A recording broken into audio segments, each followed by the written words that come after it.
Alright, bye. Bye, YouTube. I put the invite there in the private chat too if you guys want to hop Private chat on. for you guys.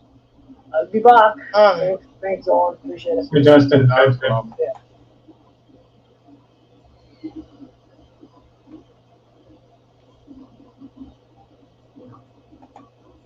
What's up, YouTube? Copy.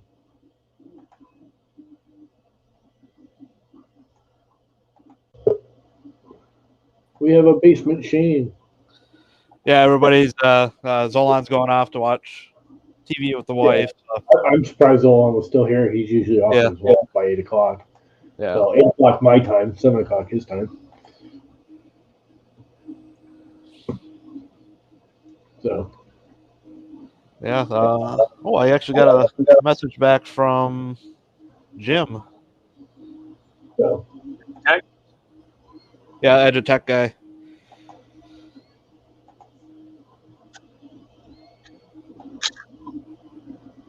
You doing quick software? Your mic is kind of cutting in and out there. Sorry.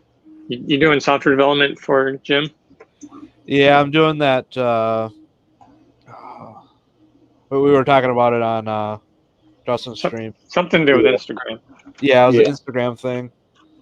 Basically a hashtag search. Yeah. Oh, so they'll be able to post hot mix on Instagram also.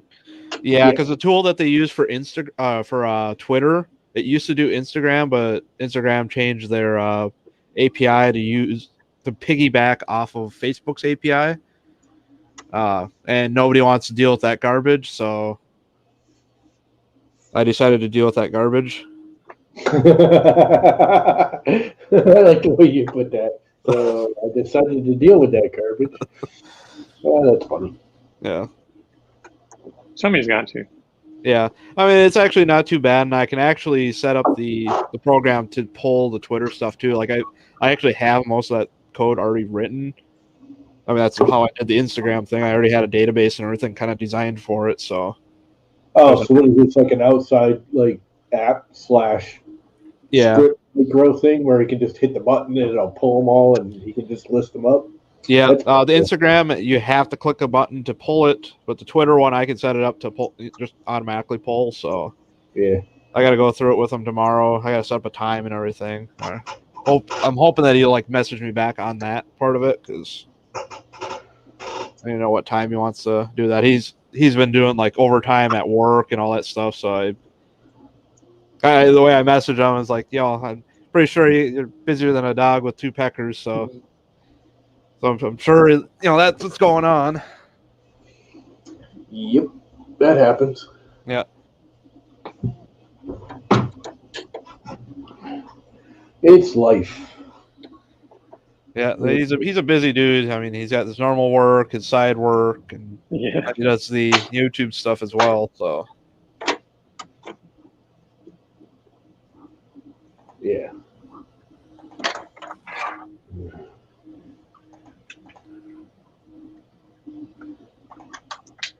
Yeah, I think Jim and Pooch both have the gift of gab. Okay. There's no way I could do what they do. Yeah. To do like the hot make stuff. We just have a live show where it's not scripted. It's kind of what we're doing right now. Yeah. Oh wait, where's my part of the script?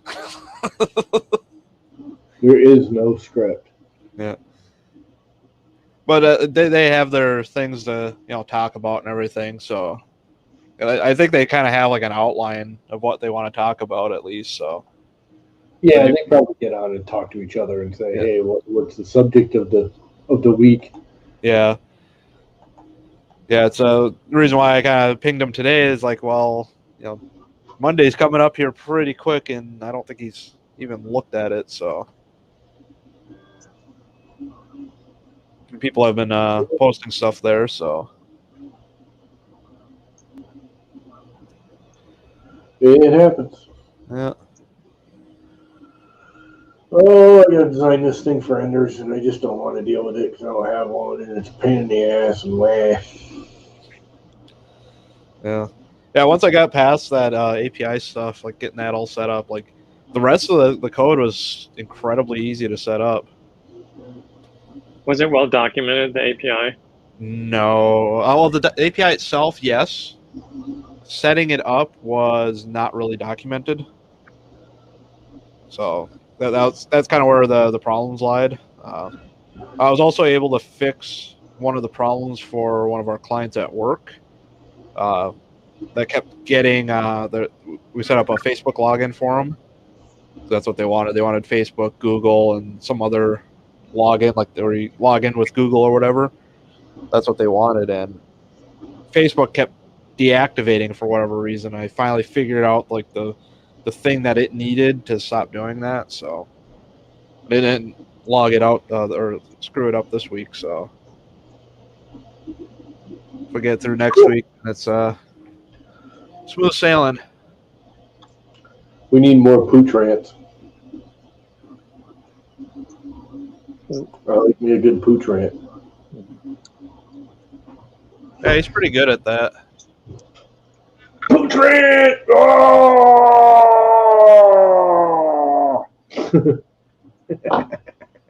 Yeah.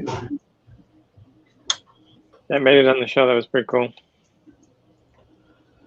Yep. I don't know. Did I ever upload that? I don't think I ever uploaded that yet. It's kind of a dirty file. The pooch rant? Yeah. I thought you uploaded it to all those Prussia and all that stuff. Oh, Geary? Pooch rant. This is the first Blender sculpt I ever did. And it's really dirty. But he's got, if you look really close, he's got like that thing in the back of your throat. Mm-hmm. Cool. And a tongue. His tongue's in there. Ah! I was excited.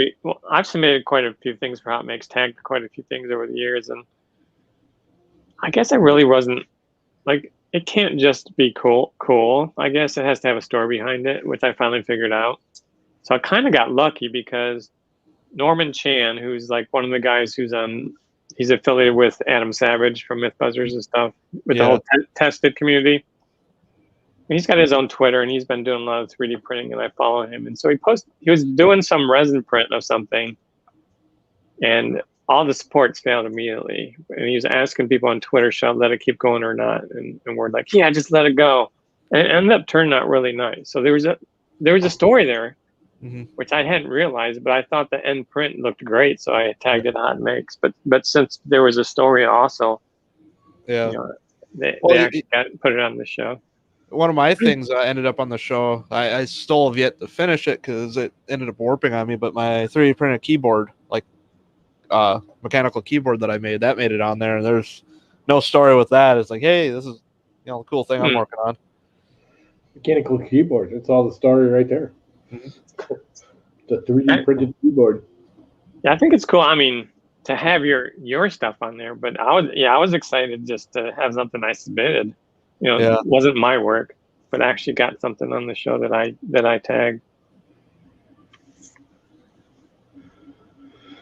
Here's the problem with I'm trying to learn Blender, and it's definitely better since the latest version, since the 2.9 version. Yeah.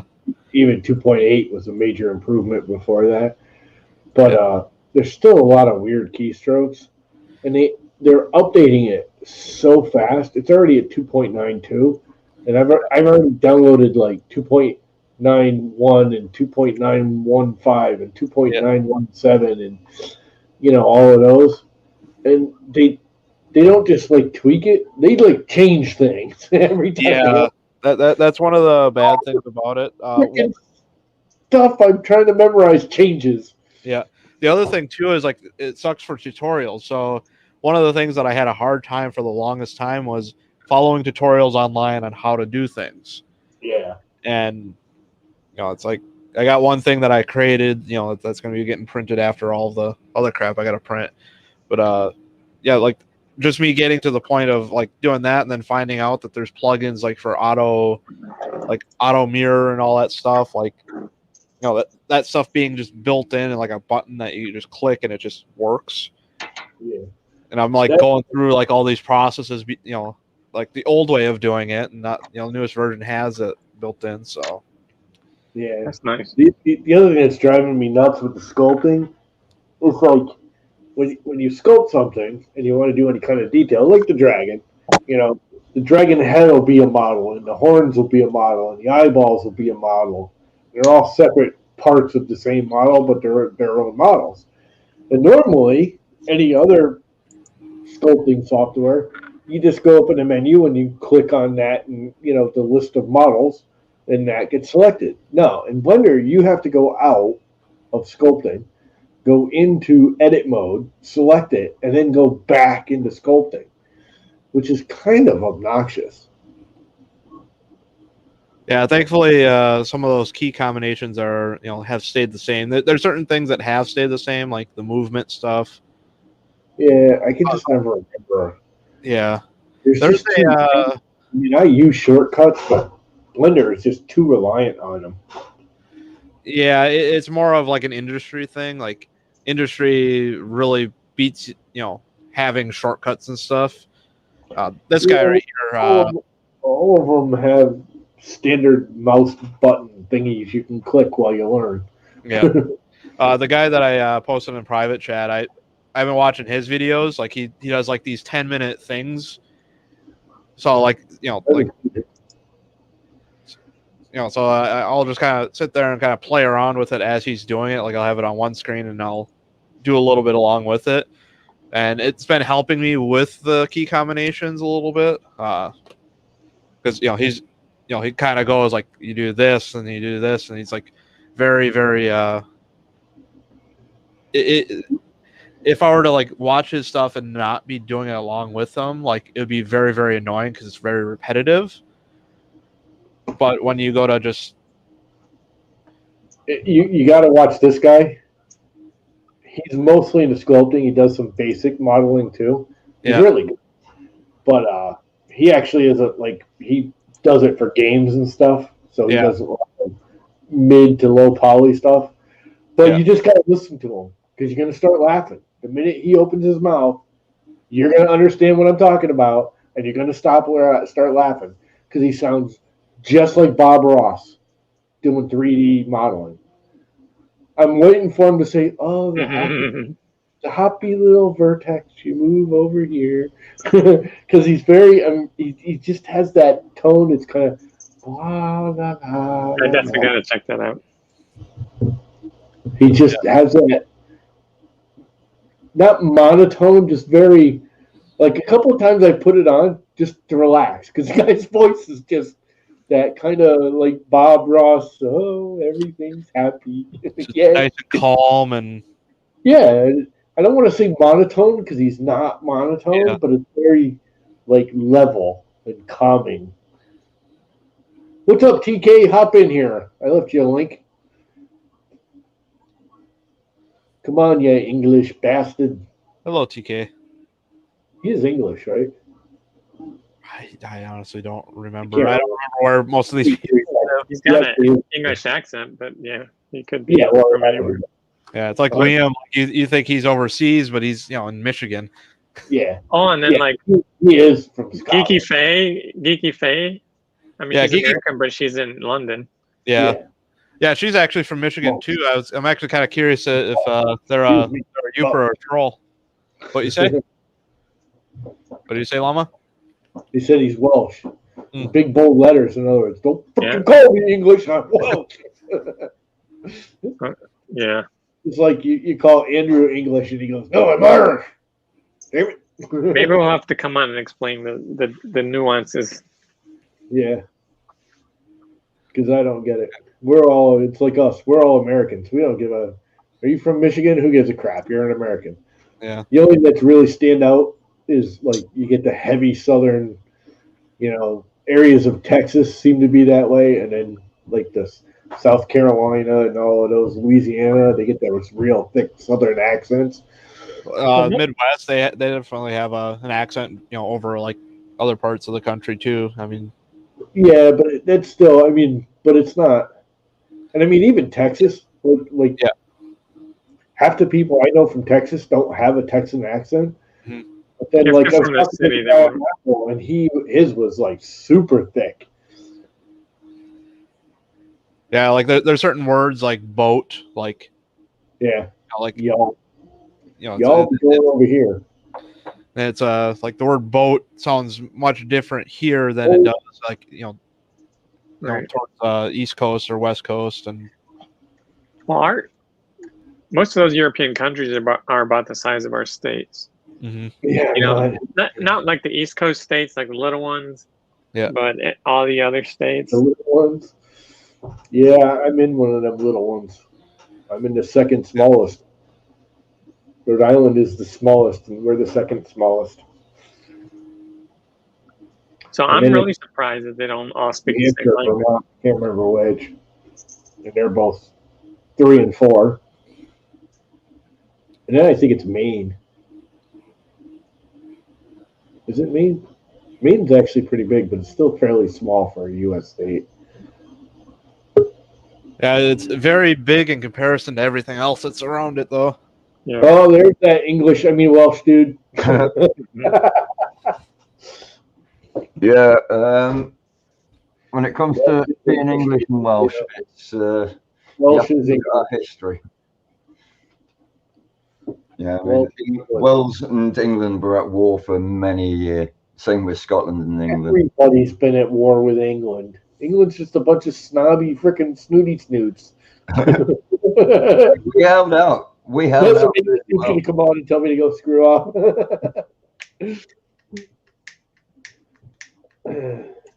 Just kidding. The world is becoming a better place every day. The internet has both helped and hindered that. Now, I was born in England, but I lived all my life in Wales. So so you are English. Yeah.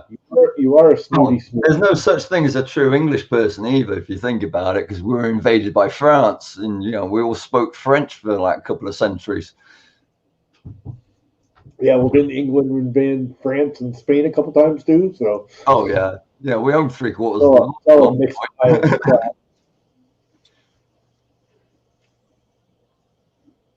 just like Americans, we ain't Americans. We're English mutts. European mutts. Yeah, my mother's side is Irish and father's side is German. So. Yep. That's an interesting combination.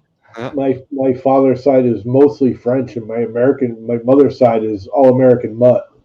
They're a little bit of everything. My dad's side is my grandmother was Dutch. My grandfather was from England, England area. My mom's side is all Native American, but it's interesting because it's two different tribes or nations. My grandfather was Navajo. He was born on a Pueblo reservation, and then my grandmother was Apache. So, you should move to Connecticut and then get a fake blood test because you look enough Indian where you could claim you're part of one of the two Indian tribes here, and then you can collect your freaking $2,000 check every month. Anybody in Connecticut, Massachusetts, or Rhode Island who is at least, 5% Mohegan or whatever, get a $2,000 check. And the higher your blood count is, the more money you make every month. Yeah, that's how the Ho-Chunks are. $2,000, here you go, every month. Have $2,000. Have a nice day. Yeah, that's actually one of the problems. Like the neighbor is Ho-Chunk, and one of the problems that they've seen in their tribe because they get money every month. Like even if as soon as you're born, like you get money and it goes into an account. And when the children turn 18 and they get all this money, they just go kind of wild. Like that's been one of the problems. Like any 18-year-old would. Yeah, it's one of those things where it's like you give a child a bunch of money, like they've been trying to figure out how to fix that.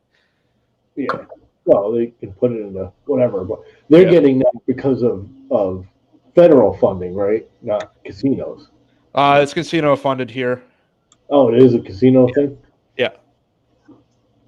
Because Connecticut, I mean, I'm sure it's gone down now because with COVID, the places are like almost shut down. So I'm not affiliated with any of the tribes. I'm not on one of the official rolls or anything. But what's interesting is my mom dated a chief who's the head of a tribe up in Canada. And so he entered me in the roll. So I'm actually like a registered Native American up in one of the Canadian tribes. But it doesn't do me any good. Yeah, you got to get that bloodline to one of the casinos. Well, I just want free fishing. Like if you're on one of the rolls and on one of the reservations in the U.S., you don't have to pay for a fishing license or a hunting license. That's all free. Yeah, but that don't really cost much anyways, does it? Yeah, but it's a hassle, I guess. Yeah. Because ours is it's probably just as much of a hassle to prove that you're an American Indian than I got a card. I got a card. I got a card too. I printed out my laser printer 10 minutes ago. But our fishing license, I think, is like $15 or something a year here. Yeah, but it's more of like a how dare you tell me I can't fish type. Like stick it to the man thing. Yeah, I get the cost of the license or anything. I know. They're doing the lottery again for the hunting here. I almost wish I had a hunting license now. Almost wish I had a gun so I could go hunting. Because we have a starving population of deer here because they're overpopulated in the state parks. So every 4 years, if you have a hunting license, you have to enter because you got to want to do it. But right, you can, for 1 month a year, every 4 years, you can hunt on state property. And you have to submit, and it's a lottery. Only so many people can get it in certain areas, and you can only use it in your local parks. But then you can go hunt in a local state park, which is like unheard of until 4 or 5 years ago. Basically, our deer have overpopulated the state parks, and they're starving themselves because they're overeating their food. Need to reintroduce wool. are they healthy otherwise? Because Yeah, no, they're all healthy. They're fine. It's just there's too many of them. Yeah. Like my yard every morning at like 7:30. There's a pack of 6 to 8 deer that go through my yard every day. There used to be 1 or 2. Now they're like in large groups. Same with they have turkeys. that thing that's similar to mad cows going on right now with deer. It's a little bit scary.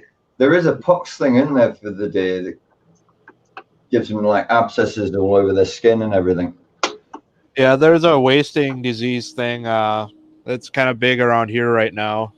You can only take your meat into certain places and like to get it processed and shit like that.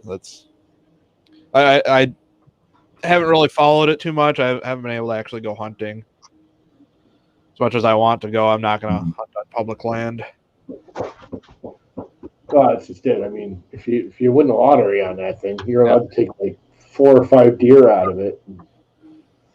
Yeah, that would be. So. Yeah, that would be definitely worth it. Well, it's basically, I want to say free meat. It really isn't. By the time you buy the guns and you buy bullets and you go out there and you freeze your ass off all night long, waiting for the damn deer to go by, and then put the corn traps in and fudge. Finger of fudge. There used to be an advert when we were kids. They've removed it now off the box because the song. A finger of fudge is just enough to give your kids a treat. It's full of Cadbury goodness, and it carries on, but it looks so bad on the video.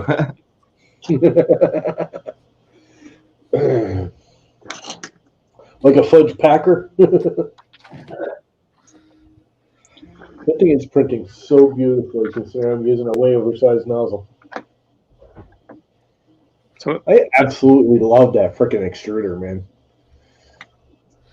what's cool is Yeah, when my boys were in elementary school during Native American Month, the teachers would actually have me and my wife come in and do talks, which is November, of course, with Thanksgiving and stuff.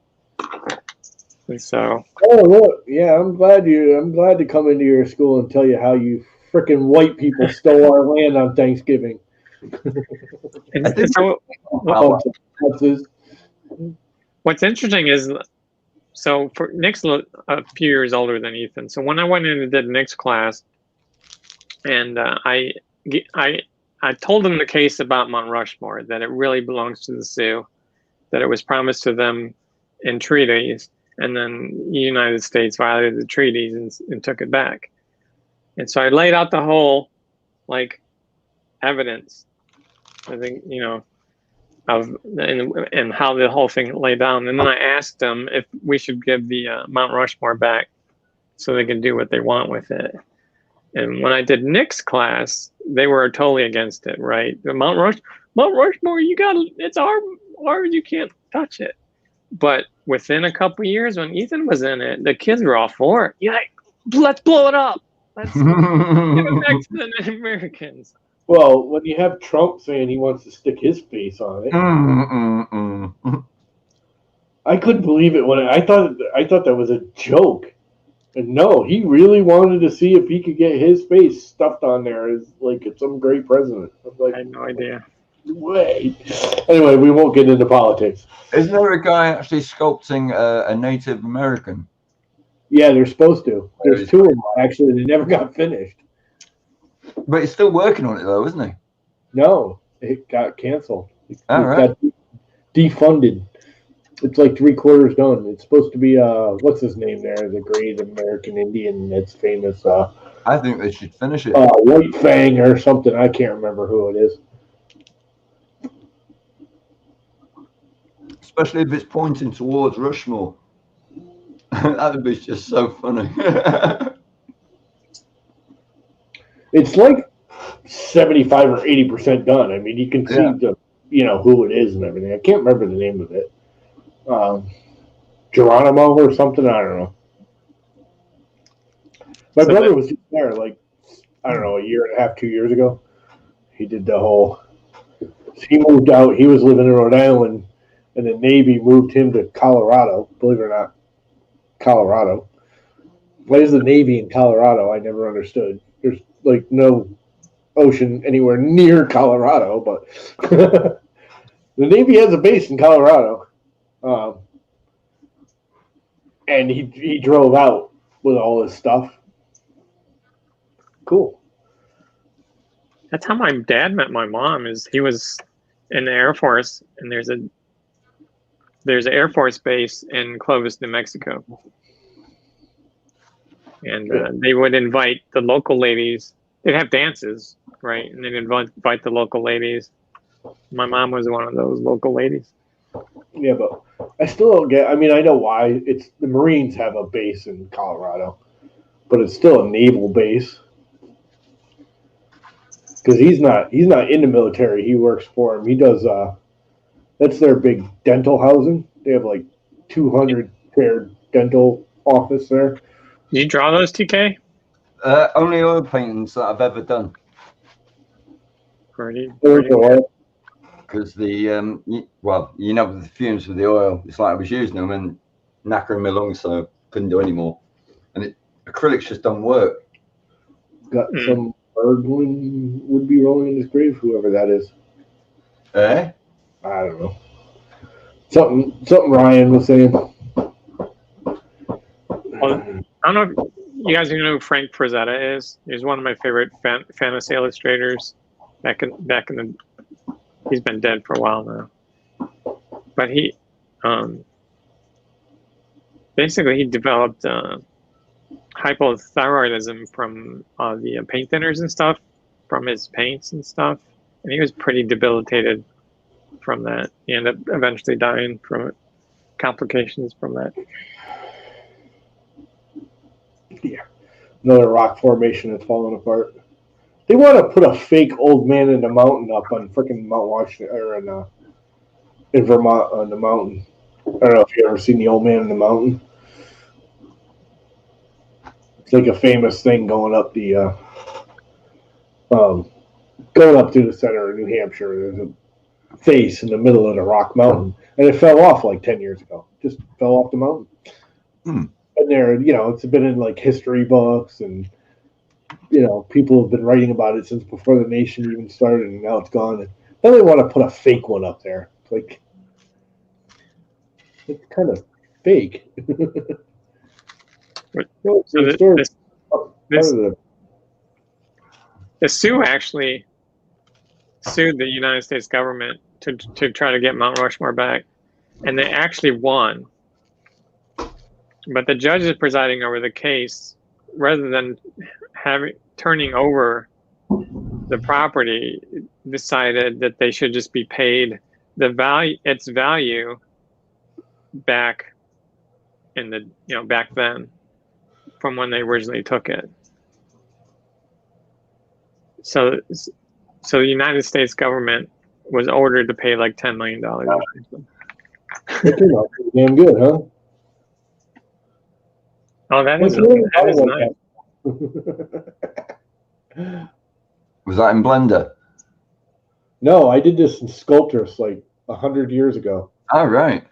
Did you pick that color because it looks like the clay in the app? No, this is actually just what was loaded in my. Oh, okay. But this is literally the very first model I ever did digitally sculpting. I did it in Sculptris. When Sculptris first came out, it was free. It was the only free sculpting app. And had a bad habit of crashing though all the time, didn't it? I don't know what happened. I used to be really good at it. Can you put that on your car, in front of your car? Can I put it on my car? Why would I do that? Print it large and put it on the front of your car. Oh, like a bowl? Yeah. Ornament. Hood ornament.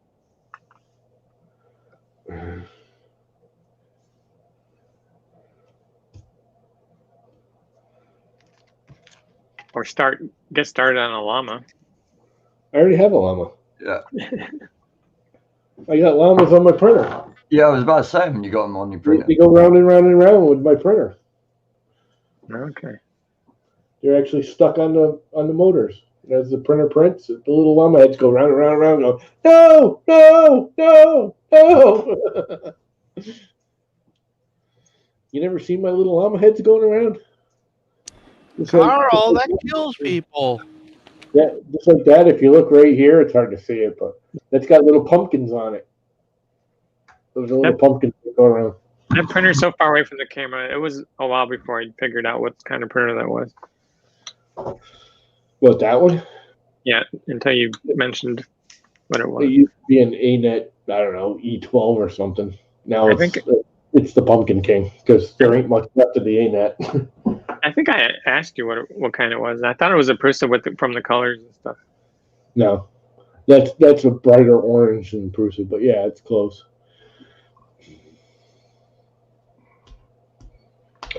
What is up, Barry? Mr. R. Slee.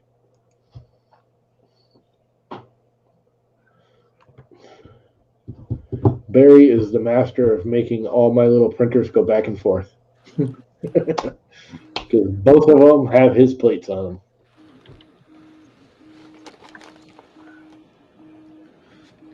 Damn, this thing's taking forever. I should see if I can get a larger nozzle to work with these parts. Why wouldn't it?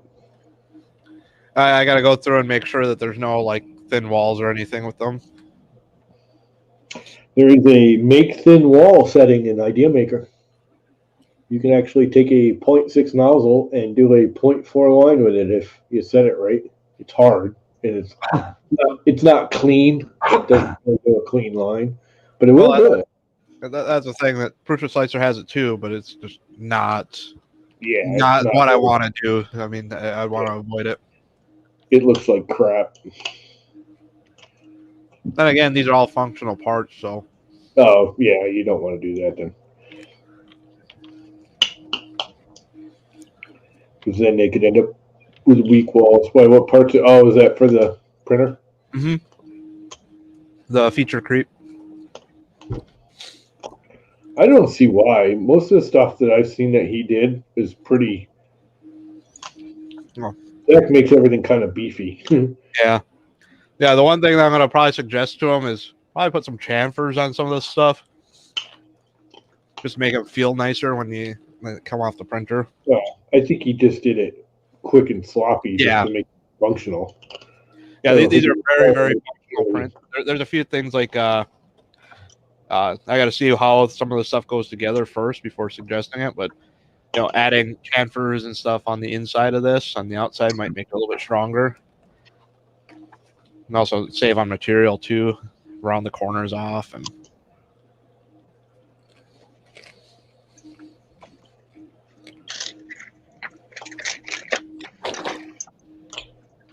Ethan, what's the printer underneath the plastic sheeting at the back?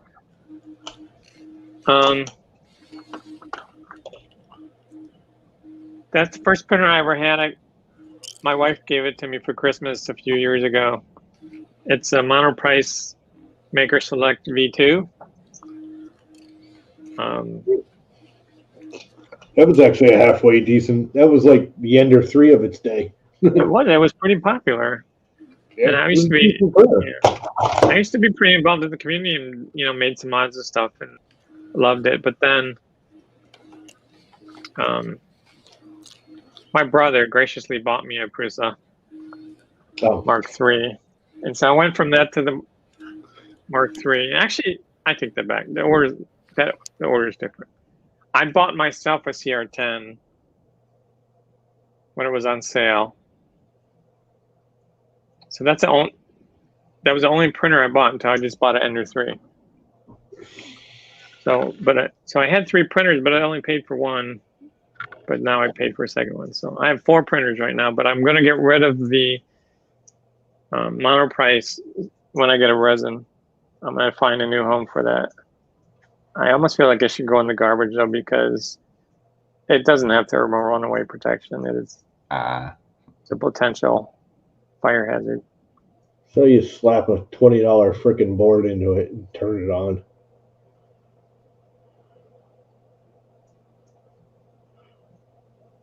What resin do you think you're getting? I'm trying to get that Elegoo Saturn on Amazon, but I've not yet scored it. Because we're also competing with, there's people buying it up and then reselling them. Yeah. For $800. Well, 3 times what they're worth. And so we're competing against them. We're competing against everyone else who's trying to get one. It's like, I love my little mono, the Photon Mono. So now we're dealing with scalpers on the 3D printing side now too? Oh, yeah. Oh, damn. No. Have been forever. I might just give up at some point because I have the money saved up. Do not give in to the scalpers. No, I was going to get one of the small 4Ks just to get me by until I can get a hold of the Saturn. When the Monoprice Mini Select came out, that little 120 cubed one, it started at what, $250? I mean, it was still ridiculously cheap at the time. Yeah. There were people buying them up and putting them on eBay for like $400 and $500. It's like the graphics card. Like all them RTX graphics cards are just getting bought up and resold on eBay and stuff. Yeah, the Radeon cards too. I scored mine off a Newegg a couple months ago. I shouldn't talk. I did that for a year.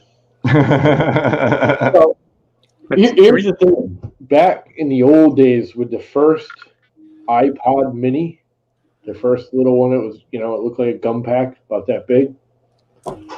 The unit sold for like $130. The hard drive in it was a 4 gigabyte Hitachi hard drive, which was worth about $400 on the open market. Mm-hmm. But me and a friend of mine would go to like Walmart and Best Buy and buy like 20 or 30 of these things, turn around, rip them open, and put the hard drives on sale and triple our money. Cool. And people don't realize it's the same damn hard drive. It's just Apple's buying, a million of them at once, so they're getting them for 50 cents a freaking piece. and eBay selling them for $200 and $300 a piece. So you buy one of those things, you tear it apart, and you freaking put the hard drive on sale, throw the rest of it out. I did that for like a year. And people would buy them up. There's someone locally that, well, not locally, they're down in Appleton, but they go to Joann's Fabrics when they have that Polaroid printer on sale, like that $200-$300 printer. They'll go on sale for about $100. They'll buy that and a bunch of filament, and then go on Facebook Marketplace and try and sell it back for like $400. Yeah. Everyone is doing that. I go on Facebook Marketplace now and type in 3D printer and just start laughing. There are some antique pieces of crap that these people are trying to get $500-$600 for. Going, oh, it's modded, it's awesome, it's got this and that on it. I'm just like, no freaking way. The dude, when I sold my Max Micron, he came here. He drove like an hour to come get it. He was like, "This thing is really awesome." Because I sat down with him when he bought it. I'm like, "You're not just walking away with this. You got to know what you're doing." He's like, "Oh, I got 3D printers." I'm like, "No. When you come and pick it up, you're gonna sit down an hour because I've modified this thing, and I want you to know what I've done. Not to brag about it, but you need to know what I've done because it's got some limitations and some advantages, and you can't just slap a slicer on it and go. You got to know all the bullshit." And he sat down with me for like an hour, and he just went over, we went over, and he's like, "Holy crap, I just got done with one this guy modified." And then like he showed me pictures of it. The guy put a new board on it, and it was just like dangling out of the case. The wire was like attached to it, and he had like rubber bands holding it in spots, and the guy sold it to him for like $500. The kid didn't know. He thought that was a cheap, good printer. It was advertised on Facebook Marketplace as modified, and the guy had taken and just screwed the thing up, put ABS lead screw nuts on it, replace the brass ones with ABS lead screws, nuts. I know. All kinds of going. This thing is like horrendously terrible. And he's like, "Yeah, I know. I figured it doesn't even print right." And he came here and he goes, "I don't want to get ripped off." And I'm like, "Dude, it's $250. I've got, probably $500 into it on top of the $500 I paid for it when I bought it." So 3D Medic Fence, I don't know if you guys, yeah, Richard Lama knows who it is. But he's in town, same town I live in. I mean, I know he has a lot of printers. He seems to collect them. I'm gonna see if he wants my mono price when the resin comes in. I think he's got them on a price, doesn't he? I don't know. They were, like I said, they were the Ender 3 back in the day. Yep. That ANET A8 burned everybody's house down. Yeah. Oh, I printed this on the mono price. Yeah. Wow, that's really nice, actually. Yeah, there's a guy selling a King Rune for $50 just west of me. That's actually not bad. That thing actually looks like a halfway decent printer for what it is. It was nice. It's nice hardware. It's just not safe. Look. What flaws does it have? I'm sorry. What? You said it's not safe. There's no thermal runaway protection or anything. Oh, on the King Rune too? No, I was talking about on my printer, the mono. Oh, okay. And plus, it's 12 volt, so you have so much current going over those connectors. It's insane. Is it running like a Marlin on it? I'd be done with it. It actually has a version of Repetier on it. What's really funny? I'm sitting here watching Shane eat that popcorn, and I can smell it. I swear to God, I can smell popcorn. If you knew how much salt I threw in this, you probably smell the salt too. Yeah. Well, it's funny. I had popcorn last night, and the bag's in the garbage can. So I probably actually can, in theory, smell popcorn because the can's right there. And I've been craving salt. I don't know why. Winter, I do too. Yep, popcorn is a butter and salt delivery method, is all it is. Yep. Nothing wrong with that. That's how you get these things. I remember when I was skinny. I remember when I had weight. Oh God, I was like skinny. I was 135 pounds till I broke my neck. Well, I'm really tall, and then I got these tiny little bones. Yeah, So I was like you when I was, except for I wasn't tall. I was skinny, like real skinny. I was 135 pounds, and I broke my neck, and 6 months later, it was 205. And I haven't should- been below 175 since. you should see Ethan's wrists, cause he's a kid. He's got my wrists, but as a kid, they're even tinier. They're so dainty. Yeah, it's life. Good for throwing. All right, guys, I'm gonna have to shoot off because I've got to moderate another live stream. All right. All right, See good you, luck. Anything fun and exciting we want to go watch? Yeah. It's just a painting channel for miniatures. No. So I mean, if you know anything about Warhammer 40k, Who is it? Eons of Battle. Oh, never heard of him. They basically do a live stream every night for like an hour or so where they're just painting figures and just waffling. Yeah. Yeah, One thing that I watched that's been pretty good. there's something else going on. Name though. Dana something. Who else is streaming? I'll post the link up if you're interested. Yeah, Dana Howell is the one that I watch every once in a while. She's got some pretty cool stuff. If you're into that type of stuff. Right. Yeah, Catch you later. Or later. All right, see you, TK. It's a Yeah. Unsubscribed like 100 people I was subscribed to in the last month or two because I just don't want to watch all that crap anymore. Yeah, I got to go through and purge some because I got 108 people I got on my list right now, and it's like not everything I actually watch. Yeah, it's just it. A lot of it I don't watch anymore, and I'm missing the stuff I do want to watch because it keeps popping up and kind of gets buried in a list. One thing that I kind of wish YouTube would fix is if I've watched it, quit trying to suggest it to me. Yep, I agree. It's like I've watched it like 3 times now because on accident because I had it on in the background. You know, I in one way I like that they suggest stuff that's similar to what you've already watched. That makes Yeah. sense. Yeah, But I algorithm's don't really feel good. like you know, they do the panel of like 6 on top and then 6 below. And in the 6 below, generally are political BS, which I never watch. I don't know why they're suggesting it to me. I'd rather they suggest something similar, you know, like I'm watching 3D.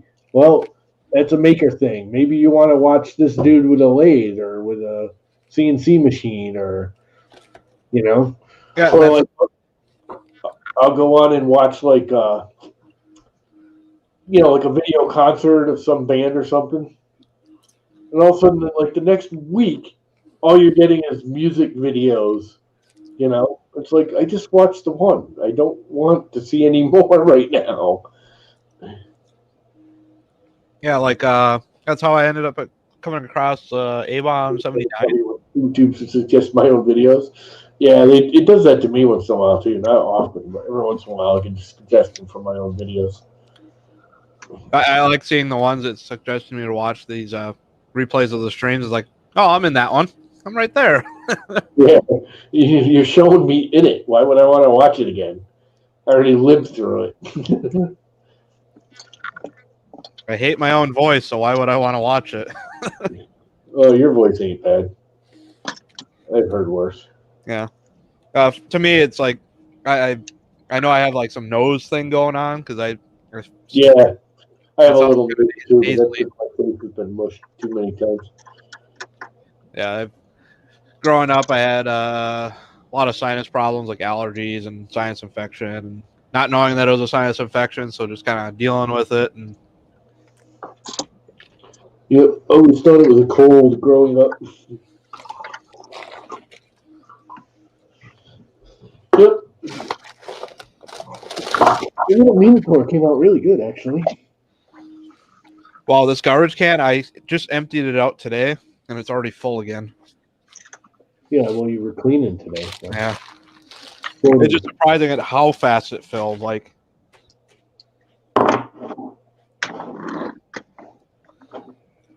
this came out really, really good. So I considered jumping on some of your guys' streams while I was coding and stuff, but I don't usually cuss that much. But when I'm coding, It makes you swear a lot, does it? that's Oh, yeah. about the only time I say that for, except for like when I stub a toe or something. Well, on this account, I try not to swear because this is my regular, lesson account. And then I Yeah. had the live one, but I haven't even been using the live one lately because it's just, why bother? They split them off because everyone was like, oh, back when I first started, it's like, oh, if you want to do anything, you got to have a separate live account because the live account will hurt your bottom line basically because, yeah, you get a bunch of people watching them, but most people don't watch live videos later. Your max is usually within the first 24 hours. After that, no one watches it. yeah. And then I came to the realization where it don't freaking matter because it's never going to go anywhere with it anyways. Yeah. And also, too, like a Dan's thing, like he's trying to create multiple things, and It's like, almost a waste. yeah, honestly, like you're better off having the one, getting people like, Yeah. get to a point where people are watching your stuff. That keeps up your hours, and then when you Yep. start doing your content, like when you start mixing that in, you're gonna grow a lot more than if you're just gonna do Yeah. one. Everyone was telling me to split off and do a live one to keep my view hours up, but you have to get the volume of watchers, you have to break that 1,000. Mhm. Once you break that 1,000 subscribers, then you can branch off. But even then, you really shouldn't. You should wait until you're, 10,000, 20,000, 50,000, Yeah. then branch off. Well, Because look at making money. go take a look at 3D Printing Nerd. Like, he still has just the one thing. Oh, 3D Printing Nerd? He's got like 4. Well, when he does like the live streams and stuff, like, he does it on his main channel and everything. Like, he's got his other channels and stuff, but It depends on what he's doing. I catch him on Technically Nerdy all the time. yeah, It depends on the subject matter and how much view. Now, the thing he's also learned, because he was one of the ones that suggested to me to branch off. The thing he's learned, though, is with like super chats and stuff, Mhm. even though he loses YouTube viewing income, he makes more money in the one night just in super chat yeah. than he makes on the video being viewed. So it pays for itself.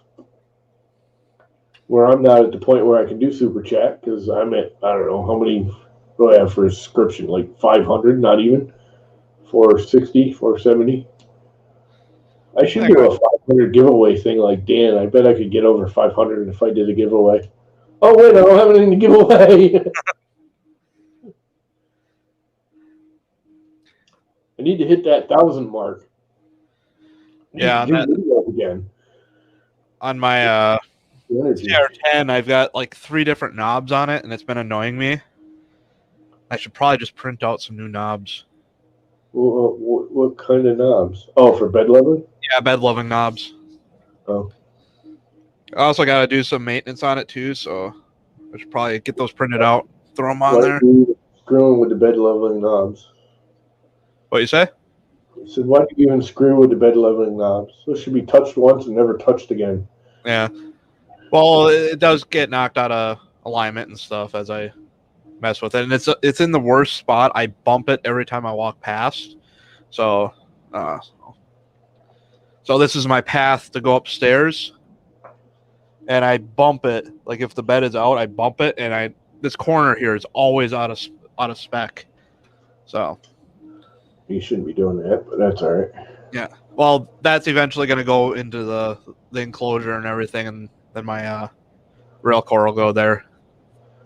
If I bump it on the outside, it's not gonna You're not using auto bed leveling on it, right? On the CR10. Yeah. Yeah, I don't. The only ones that's going to have auto bed leveling is this rail core, and then Well, that thing I've been working with Brian to get started, I will have to send to you because it should bolt up to the CR10, no problem. Because it makes it so you never need those stupid knobs again. Once you flatten the bed, you never need to adjust it again. Even if you change your bed platform, all you have to do is adjust one knob instead of 4. Which I do not understand why there's not a fine cut adjustment on every printer. I've been doing it since the beginning of time. yeah, No printer company does it. Every one of my printers has a Z adjustment height knob. Yeah. One So- knob adjusts the whole Z height and stop. Yep. The Simple. Turn it. Just do it. camera thing. I that printer there has one. Yeah. I have one on the Z. I just if I need to adjust the Z offset a little bit. Neither of my printers have Z end stops. Huh? Neither one of my printers have Z end stops. Yeah, that's because you're one of them auto bed leveling losers. Well, this doesn't. I don't know if that you consider the 3Z leveling. Yeah, that's a whole different story, and that's cool. Actually, that's what you do on 2 of yours, don't you, Zach? You Yeah, have that's what's going to be on when he's building too. That's default. Yeah, I know. Yeah, That the rail I core's like that too. For nothing else, then it's just freaking cool to watch it. I mean, If you I see that guarantee you guy- that computer can level that bed better than I can. Well, once you get it flat, it's flat. Yeah. Well, It really auto is. bed, this is actually probably more closer to actual auto bed leveling Yeah. Yeah, than what people are doing with the little sensor and yeah, because you're not And leveling. it's not as simple as once you get it flat unless you have like really excellent stable hardware, which usually isn't the case. Well, there's this dude, and I actually kind of don't like the guy, but there's a guy on the. I'm trying to remember which forum it is. One of the forums on Facebook. The dude himself he's an engineer, but he's a real douchebag. But he started doing the whole magnet ball so it can like wicked twist and everything. Like the whole bed and everything is on balls and hinges. So he can like make it print at like a 90-degree angle kind of thing. That's the Hebo RT. That's what I'm building at work. No, this is his own. It's similar to the Hebo, but it's his own little custom. This guy's like wicked, engineering. Are you sure it's not the Hebo RT? Yeah, I'm pretty sure. I'm not positive, but I don't remember his name. The minute I see his post, because he's always knocking me, because he was working with Max for the Omnia drop, and Max kind of just cut him off because the guy's a douchebag. He's one of those that's really smart, and he's usually not wrong. It's the way he goes about telling you you're wrong that makes you never want to deal with him. You know what I mean? Yeah. So Shane, how far have you got on that frame? I have the frame put together, so I just have to go through now and wait for some parts to finish. I gotta reboot into Windows so I can actually get the file to cut the MDF for the bottom, so I can start working on mounts and stuff down there. I got the bed all put together, like soldered up and everything. So that's kind of where I'm at. Sweet. I think he's the one that got me banned from frickin' the 3D printing group too. The 3D printing group, I got banned because I got sick of people asking for the best $300 printer, and I told the admin, was like, "Oh, well, we all have to work together," and all that false like uppity bull crap. And I'm like, dude, like if you keep having people constantly ask for $300 printers, and it's literally a question, $300, question, $300, $300. You realize those were just trolls. Yeah, and that's the thing. It's like if you don't deal with the trolls, your community is not going to like continue to grow, and people are just going to be pissed at these people or get annoyed with these people. And it's like, if you don't take care of that, and then I got banned, I'm like, yeah, I don't want to be part of that anyways. If that's, if you're not going to take care of the problem in your community. I'm one of those. The $300 thing never bothered me because I just scroll by it. Yeah. Well, that was the other annoying thing. Is, oh, just ignore it. It's like this is continuing to be a problem. Why? Like, how about you actually fix the fucking problem? Like, Yeah, I don't mind to scroll by it, but you're right. It did get like out of freaking hand. yeah, it was like really like I said, like I'm not like exaggerating. It was like a question, and then like, you know, There was 3 or 4 a day. Every day there was 3 or 4. What's the best $300 printer? Hey Shane, by the way, yeah, got a question for you. What's the best $300 printer? In your mind, what's the best $300 printer? Hey, can I get a good printer for under $300? And honestly, Mama, here's what you should do then to promote your channel: is create a video about the best $300 printer. oh, and then- there's people that did that, and they got that kid there from Sweden or wherever he's from did that, and everyone like, oh, he just did it for clickbait. It's like, yeah, so No, what I'm saying is, go on the Facebook group then and respond to every one of them with a link to your YouTube channel. yeah. Because you get in trouble if you make a post. But if you're responding to people on topic and comments, you can promote the hell out of your channel that way. Well, to be honest with you, and this is just a conspiracy theory, but I think it's actually true.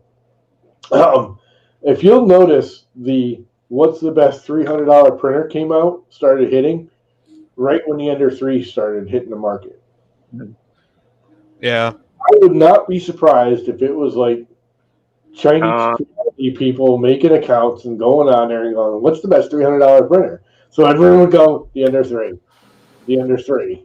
The only one who could get an Ender 3. And if other people weren't doing it, they were doing it, right? Ender 3.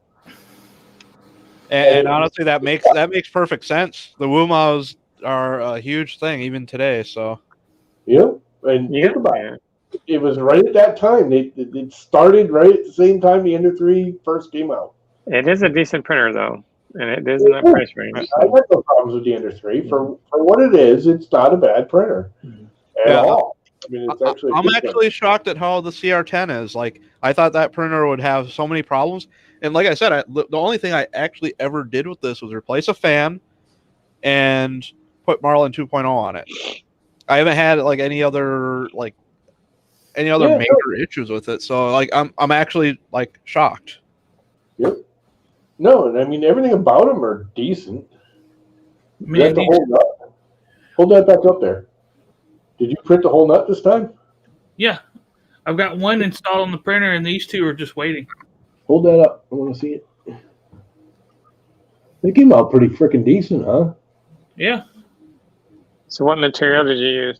IGUS I-150. Some mystery meat IGUS material. They're super just hella smooth. Cool. Oh, that's what bed leveling knobs that are on there. It's the Hypercube knobs. What on that one? Yeah, on the CR10. So the only problems I ever had with my CR10, and it's the S4 model, is I always had under extrusion issues. It was intermittent, but I put one of those dual extruder gear mods on it, and of course I had to change the E-steps, but it's perfect since then. And the Ender 3 I've not touched. Not done one thing to the Ender. That is one thing that a lot of people talk about with these printers is the little arm. It's all plastic, so it'll crack, and then it'll start skipping. Like, but you won't really see unless you pull it off and like actually start flexing it. You won't actually see the crack. Oh, the idler bearing for the extruder. Hold on a sec. I can kind of show where it's at. Yeah. My Ender. I know that little guide rail for the filament is isn't going to last long. I think you just replace it right after a while. Yeah, it would crack up in here, Yeah. and it wouldn't Yeah, have as much yeah. tension on it, and it would just kind of flop around. But you wouldn't really see unless you had a lot of light. You really can't see it on that plastic. That's probably the one thing I really don't like about those, the whole Creality under ECR versions. I do not like the way that extruder is mounted right next to the lead screw, and Yeah, It is a little bit of a pain. Yeah. they could have. It would be so easy to like turn it 90 degrees or just relocate it a little bit to get it to frick away from it. So I did you print that flat, Zach? What? You printed that flat, so the layer lines are along right like that. So I'm wondering if it will crack along the layer lines or anything. But This I stuff don't think feels that's pretty about it. stiff. Yeah, I guess kind of adheres to itself pretty well, anyways. I heard about that filament, but where do you get it from? I I guess guess directly. Oh, okay. It's like half. If you get it directly from them, it's like half the price of most of the retailers that sell it.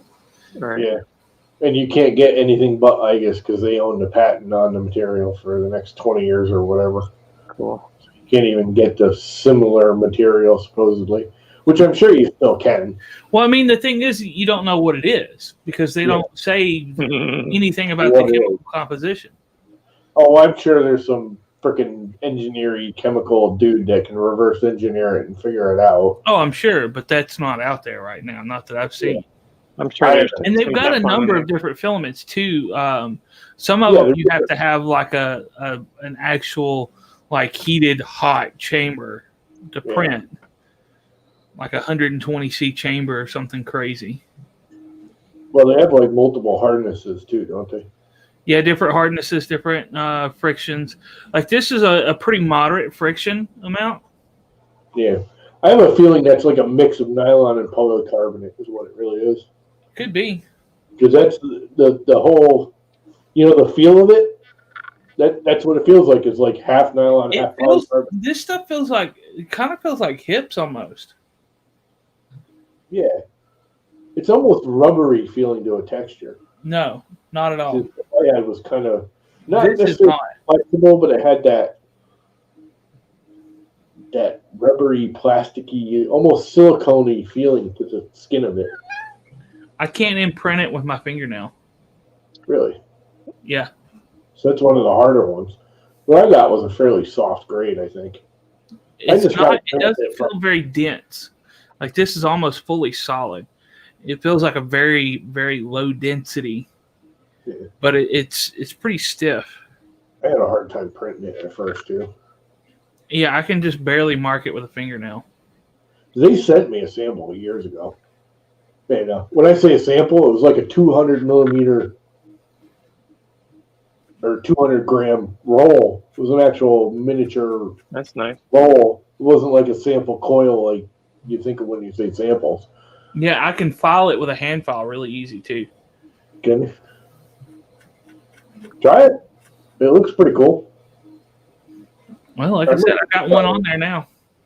I might want to try one. Print me out a couple. How much of that stuff you got? Plenty. It's like a 750 gram spool for $50 or something. That's actually cheap for that. For an exotic material, it's very cheap. How'd you get it that cheap? Does I it bought it sound directly well? from Igus. You just bought it. That was just the regular price? What? That was the regular price? Yeah. Really? Last time I looked at it was like $100 for like, I don't know. Yeah, it was probably from a retail. No, I think it was retailer. Does it sand well, Zach? Yes, very well. That's what I'm saying. I've got a hand file. Hold on. That might be worth doing some regular like prints in. If it sands well. Cool. I can't really see it on camera well. No. But yeah, I mean, it seems like with just this hand file, it's doing good. Like it's a little stringy, so like I have to run the file down in the threads after it prints in just a couple seconds with the file, and I knock all the strings out. Well, I'm gonna take off, guys. I'm tired. Yeah, I'm not gonna last much longer. It's 10:30 here, and I'm kind of burning out. It's nice hanging out. All right, see you, Marcus. Nice to see you guys. Later, man. Just kind of hope Justin will be back by now. Where'd he go off to? He had to get some fishing line. For doing Yeah. his cabling? Yeah, for pulling the wires through the. We were trying to think of what to pull the wires. He had, he had something in there. He was trying to pull the wires through the Yeah. little chains, and he couldn't get it. And then we were all talking. We were like, literally, I was thinking about you, and I was like, well, try fishing line. And everyone was like, yeah, that's a great idea. And he's like, I'm going to go to the fishing store. Where's the nearest sports store? Oh, they're still open. I got 20 minutes. And he literally just took off and went to go get some.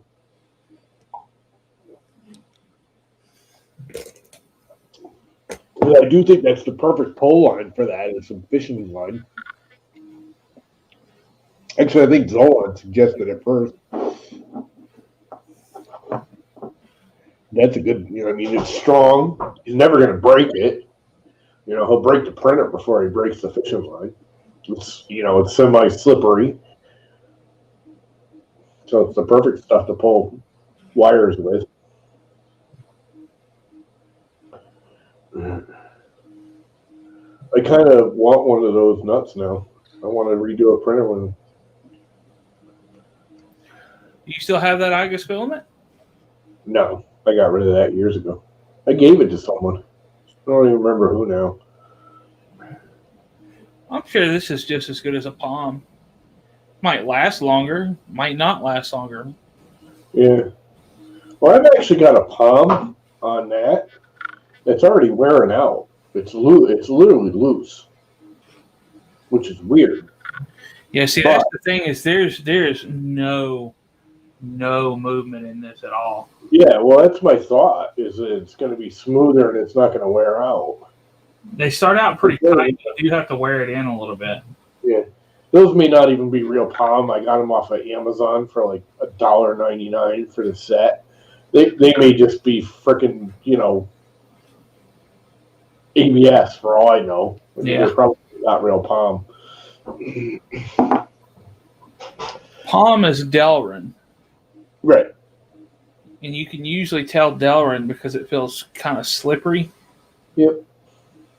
Sort of like that's supposed to be. And that's the weird thing is this doesn't feel slippery. Like the outside surface is a little rough. Yeah. Oh, that's because Looks like an SLA print.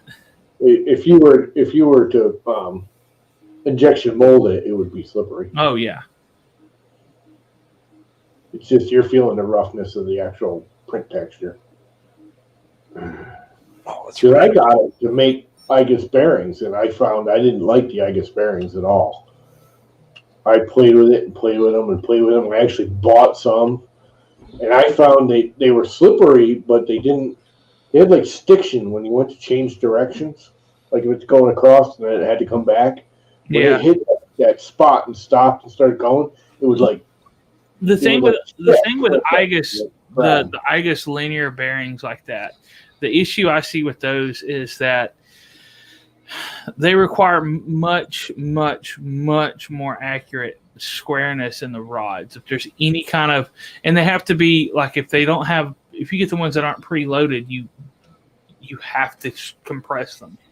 Yeah. They have to be inserted into a compress, like a sleeve Yeah. to compress You them. can't over compress them. You can't, and it's just hard. They're finicky, but once they're dialed in, I'm sure like on actual good, like high end precision built machines, I'm sure they're just amazing. Yeah. But that's not what our 3D printers are. Nope. In the grand scheme of things, our 3D printers are all pretty fucking sloppy. Yep. Yeah. Exactly. They're very sloppy. In reality of things, they got to find a way to be able to resin print IGUS material. So you can do like super accurate prints. They do SLS. That would be all right. You can actually order SLS made parts from IGUS. You can send them a file, and they will SLS it for you. Oh, I'm bet sure that's it's not pretty cheap. penny. I'm sure it's not cheap. I bet that's a pretty penny. Because I believe the whole theory of the original IGUS is to actually put two pieces, like have an IGUS rod and an IGUS bearing, so the two of them are working together. That would be Oh yeah, more- they sell the SLS material. They sell everything. They've been around a while too. I think they did a lot of like machinery, high end like manufacturing machinery bushings and bearings for years. Washers, like I guess spacers and washers.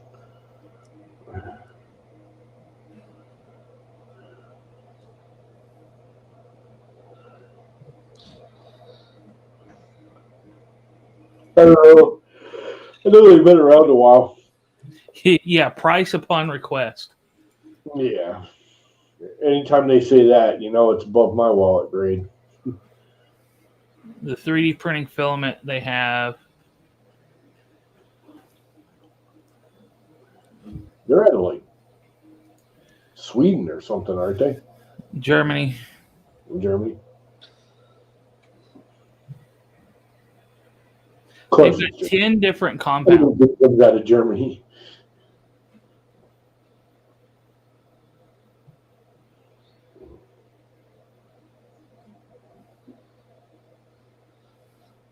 So yeah, the stuff I got is, it says the easiest to process. High abrasion resistance at low surface speeds, good mechanical properties. Yeah, there's the key. Low surface speeds.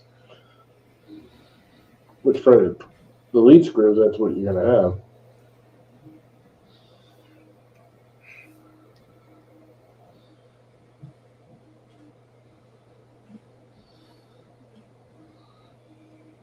It says to print with glue stick.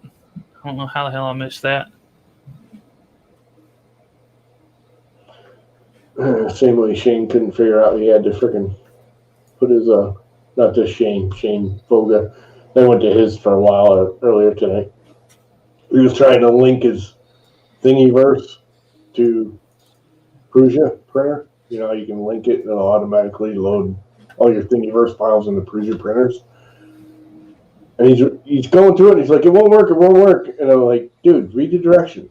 It's like, what do you mean? I'm like, read the freaking directions. I'm doing it. You open up Thingiverse, you copy the link from freaking Prusa, and you hit go. And it's like, no, read the next line. The next line says you have to take that link and put it in your Thingiverse profile as a website, and that's how it knows to link it. It's like, oh yeah, I see that now. It's like, dude, he's been doing it for like 3 months, couldn't get it to work. It's like, dude, read the directions. There's 3 lines to the directions. Open Thingiverse, copy this Prusa file, Prusa link, post that into your Thingiverse profile. That was funny. And needless to say, he's now got all his Thingiverse files on Prusa printers. I guess Prusa printers is going to be the new Thingiverse, but man, it's not really. I don't hate Prusa printers. I think it's all right. It's just too Prusa-y.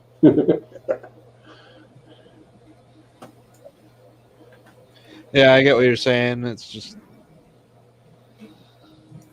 The one thing I always liked about Thingiverse is it wasn't MakerBot verse. You know what I mean?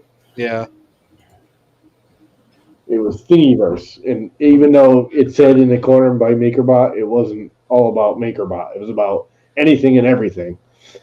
Where the Prusa printers is all geared toward Prusa printers, and yeah, if you don't have a Prusa printer, you could still use it, but they're not. They're catering to Prusa printers. They're So not check catering this out. to the market. What does that say? Can't really read it in the mini window. 180C build chamber temperature necessary. Oh, that's with that real fancy hard stuff. Yeah. They have a hardness listing somewhere too, don't they?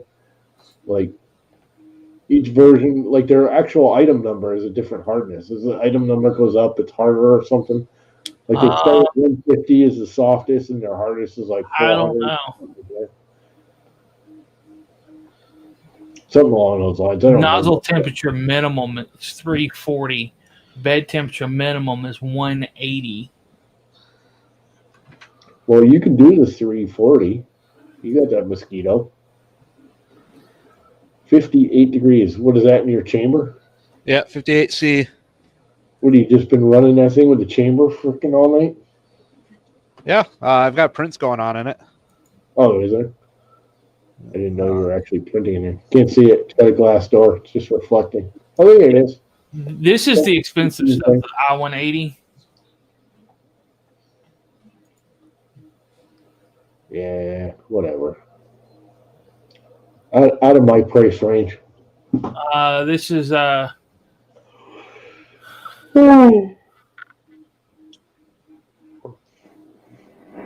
from what I can tell, this print's about like polycarb. 250 to 260 nozzle, 90 to 110 bed.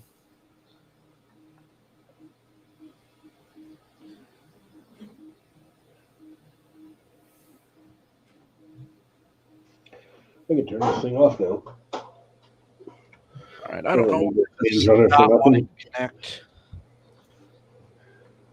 So I'll just SD card it. You know, I was thinking about those freaking pumps the other day. I just got a brilliant idea. You seen the guys that use like the fish pumps to do the, you know, they put a fish tube up and to do the part Bird cooling? air is what they call it. I looked into that briefly back in the day when it first started coming out, and everyone was thinking it was cool. And looking at it and looking at the profile, you know, the airflow profiles that I was getting from it, it's too pulsy. You know, so if you start printing fast, the head will move and there's no airflow because it's a pulse of air. It's not a consistent, you know, airflow. But if you put a pressure chamber in there, because I was talking with Petsfang the other day, and not that we were discussing that, but he was talking about how the pressure works out of your standard squirrel cage, that all the pressure is actually not in the whole opening coming out of that, but it's actually on the outer edge. The inner edge has almost no airflow, and the outer edge has all the airflow. And he always puts a buffer or a pressure chamber in there to build up pressure. So when it goes out to the two sides, it's even pressure. You don't have one or more pressure than the other. You know what I would do? If we put a pressure chamber, if we go to that heat pump and just put like a diaphragm somewhere that, you know, semi-rubberized, so it's pressurized. I would make it. Where it shrinks, that would stabilize the air pressure coming out of the nozzle. I literally would 3D print something that you put just like a little tiny party balloon on. Well, that's my point. Some kind of, you know, diaphragm that keeps the pressure even, just like your cold water storage tank does. I don't think a balloon in itself would be enough. But the hell is that? Oh, it's the cat. So yeah, the problem with behind him before I saw the actual cat. What's up, kitty? Meow. I'm a cat. the problem, the big problem I could see with doing a pressure chamber like that is delayed start for the system getting pressurized and delayed stop for it. Yeah, but it's a port fan, so the start and stop don't matter. You turn it on and it's running. You usually turn it on in the second or third layer anyway, so if it misses the first, you know, millimeter or two of printing, it ain't gonna, you know, it's not the end of days. The only printers I see that would have a problem with that is if you're using Prusa Slicer that wants to control your frickin' fan speed for some reason constantly. What's up, gay? I'm a cat face. Yeah. I like her white chin. That's funny. That's the one thing I hate about the Prusa Slicer is the whole fan control where they want to, you know, speed it up and slow it down all constantly throughout the print. It's like once it's on, it should just stay on. You don't need to gear it up and down for anything. You find a speed you like it at. If you want it 100% for PLA, you leave it at 100%. You don't need to ever slow it down for any reason. You know, if you want it 30% for PETG, you leave it at 30%. You don't need to slow it down and speed it up. But the only time you might want to speed it up is like bridging with PETG. You might want to kick it up a little. But most slicers have a bridging fan speed, so it'll do that automatically. Eddie. This cat loves getting beat up on. Like, I don't know. Like, I just hit him like this, and like he just like comes right back for more. Dude, it's just like scratching him. You'd probably rather you scratch him than freaking pat him. Well, he'll just like grab into the carpet and just like. Yeah, he's happy kitty. I'm getting attention and it's fun and that feels good. Yeah. Scratching.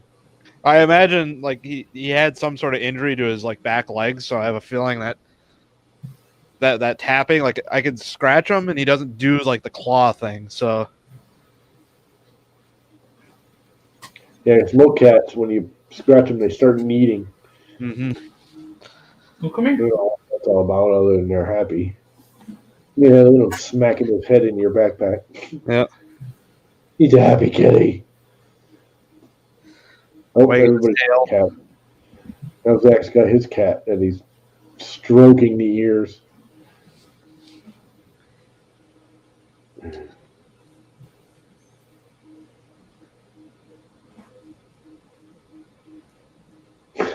Zach does that, and all I can think about is $1 million. I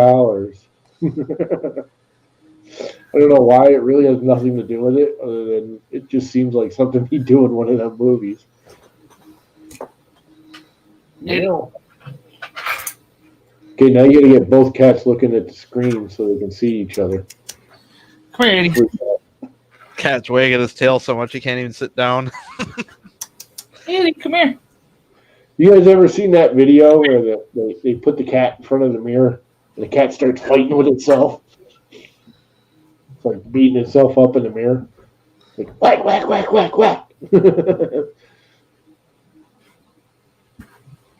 Meow. I want a cat. Can't have a cat. Don't know what I would do with a cat once I got it.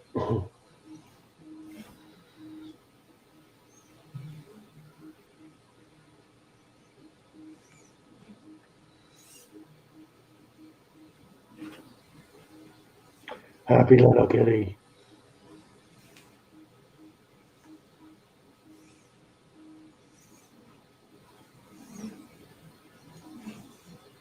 What kind of lead screws do you use, Llama? Do you use the 8x8 4 starts? Yeah.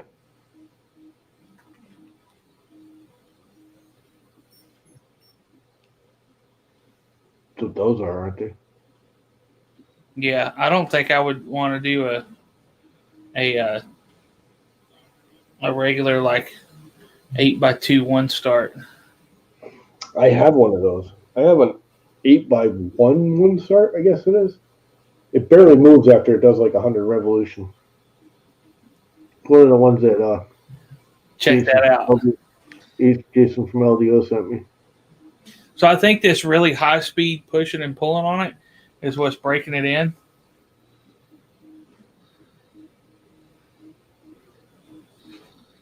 Yeah, but that's kind of quick. That almost means it'll wear out fast. But I don't see that wearing out. No, I'm pushing this way faster than it'll ever. Yeah, I was just gonna say you're not doing that high. You're not doing any high speed stuff with the Z unless you do a lot of Z hop. You don't do Z hop, so I do Z hop. do you? I never use Z hop. I set my slicer to print properly and have my proper printer, so I don't need Z hop for anything. No stringing, no nothing, no Z hop, no need. I mean, look at the points on that, and that's with a 0.6 nozzle. That is freaking golden. What material is that? Just PLA, Jesse PLA. Love your mauve or whatever they call it. The reddish kind of purpley mauve color. But look at that. I mean, that's a 0.6 nozzle. Look at the point on those horns. They're like perfect. No Z-hop, no freaking stringing, no problem. Yeah, I would say this is probably perfect now. Yeah. I kind of seriously want you to print me a couple, 3-4 dozen of those. I'll send you some. I wouldn't mind trying a couple on that. Because I have one, like I said, the one on the one side, the one side is loose. It's literally so loose when I turn the power off, it does this. Donk. I always have to re-level the gantry every time I start it up. It's like the perfect amount of friction right there. Yeah. Needs just enough to hold itself when it loses power. I wonder if I could just switch those two nuts. I never even thought of that. Anyways, it's almost 11 o'clock and there's absolutely nobody watching this, so I think I'm going to kill it. Yeah, we've been just BS. I pull out the cat, hoping to bring some people in, but Yeah, it's too late now. yeah, Everyone is freaking Saturday night. How much you want to bet they're all in like Work Hockey's freaking Discord or Dan's Discord or one of them places? Well, let's find out. there's only a couple of people in the FDM lounge. Usual I'm gonna go annoy them. Have a ball. Yeah, I got some friends in another Discord, so I'm probably gonna go bug them. Well, I'll see y'all later then. All right, see ya. Bob and Monkey and Wrath and all them guys are in there. Yeah, I don't care. If I'm going to bed. if you really want me to print you some of these, I will. Just tell me how many. Just a couple of them. Just to play with. Sounds good. Sounds good to me. Try them out. Later. Peace. Fuck off. And I guess I was just going to quit it and forget to end the broadcast.